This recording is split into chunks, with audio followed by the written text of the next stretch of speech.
এবার ঠাকুরমশাই সুদীপাকে দেখা মাত্রই আদিত্য সুদোবাই সামনে সূর্যের বাবা প্রবীণ সেনগুপ্তকে নিয়ে আসে। আর প্রবীণ সেনগুপ্ত সুদীপাকে দেখা মাত্রই চমকে ওঠে। এই এপিসোডটি পেতে লাইক দিয়ে সম্পূর্ণ ভিডিও দেখতে থাকুন। আদিত্য সুদীপার বিয়ের জোর খোলার জন্য তারা দুজনেই কালী মন্দিরে যায়। সেখানকার পুরোহিত মশাই সুদীপাকে দেখা মাত্রই বলে ওঠে, এসেছিস মা, এতদিন পর তুই আবারও এই মন্দিরে এলি, দাঁড়া, তোর সঙ্গে আমি একজনকে দেখা করাবো। এই বলেই সঙ্গে সঙ্গে কাউকে আনতে সেখানে চলে যায়। আর এদিকে আরেকজন পুরোহিত মশাই সুদীপা ও আদিত্যকে প্রশ্ন করে বলে ওঠে, তোমাদের এই জোর খোলার জন্য কোনো মহিলা মানুষ আছে? তখনই আদিত্য বলে ওঠে, না ঠাকুরমশাই, আপনি খুলে দিন। তখন সুদীপা ও আদিত্য দুজনেই ঠাকুরের সামনে জোর খোলার জন্য বসে। ঠিক সেই সময় রূপা সেই মন্দিরে এসে প্রত্যেকটা মহিলাকে ধরে বলতে থাকে, মা, আর দীপাকে খুঁজতে থাকে। এরপর দেখা যায় ঠাকুরের কাছে আসা মাত্রই সুদীপাকে দেখতে পায় রূপা, আর সঙ্গে সঙ্গে মা বলে সুদীপাকে পেছন থেকে জড়িয়ে ধরে। এদিকে সুদীপা ভয় পেয়ে গেলে ঠাকুরমশাই সহ সেই মন্দিরের বাকি লোকেরা রূপাকে সেখান থেকে সরানোর চেষ্টা করে। রূপাকে দেখতে পেয়ে সুদীপা সঙ্গে সঙ্গে বলে ওঠে, প্লিজ আপনারা এনাকে কিছু করবেন না, আমি এনাকে চিনি। এদিকে রূপাও তখন খুশি হয়ে সুদীপাকে জড়িয়ে ধরে বারবার বলতে থাকে, মা, তুমি প্লিজ আমাকে ছেড়ে কোথাও যেও না, আমি তোমার সঙ্গেই থাকতে চাই, তুমি আমাকে তোমার সঙ্গে রাখো। সুদীপার এবার বলা কথাগুলো শুনে মনে মনে বলতে থাকে, এনাকে আমার এত আপন মনে হয় কেন?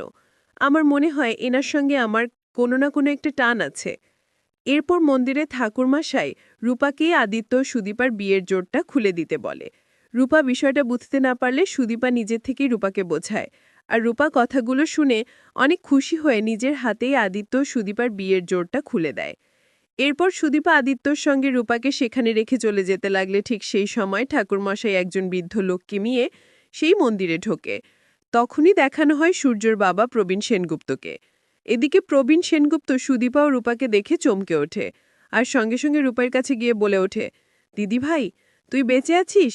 এদিকে রূপা প্রবীণ সেনগুপ্তকে চিনতে পেরে সঙ্গে সঙ্গে তাকে জড়িয়ে ধরে বলে ওঠে, দাদু, তুমি বেঁচে আছো?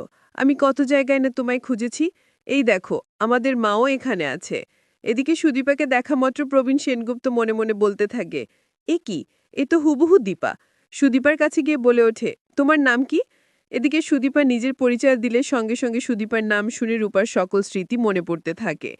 তার মা দীপা তার দুটো সন্তানের গলায় লকেট পরিয়ে দিয়েছিল, আর তাদের নাম রেখেছিল সুদীপা ও সুরপা। এই কথা ভাবা মাত্রই রূপা সুদীপার কাছে গিয়ে সুদীপাকে জড়িয়ে করে বলে ওঠে, তুই আমার মা নয়, তুই আমার মেয়ে।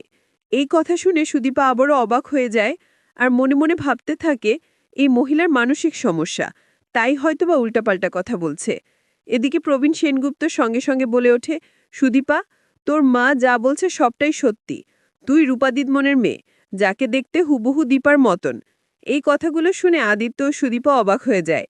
এরপর এক এক করে প্রবীণ সেনগুপ্ত সকল ঘটনা সুদীপা ও আদিত্যকে খুলে বলতে থাকে। তখন সুদীপা অস্বীকার করে বলে ওঠে, না, আমার শুধু বাবাই ছিল, আমার কেউ ছিল না।